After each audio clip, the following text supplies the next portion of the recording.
Episode 1, Her Voice, Advocating Women's Rights.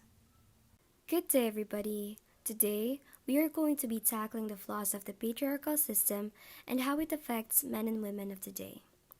I live in a world where the system conforms to traditional gender roles, which prohibits the older generation of men and women to grow out of the toxic mindset of the inequality of genders.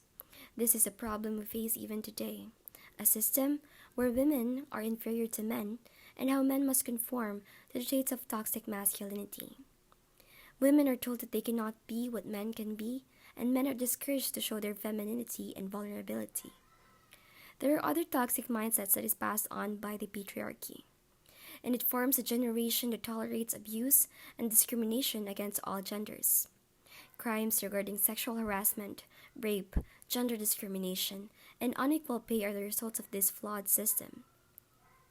Based on my own personal experience, patriarchy is passed on to both of my bloodlines.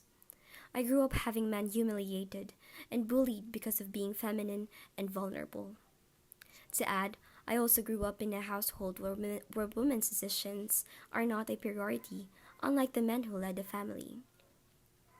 As a child, I thought that this was how our lives should be.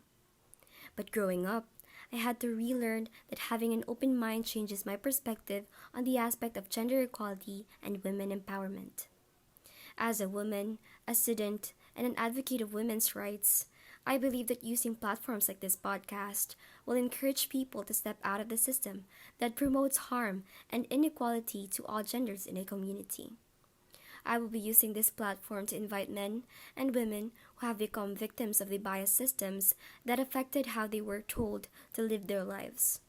For now, this will be the end of my introduction for my first episode of Her Voice.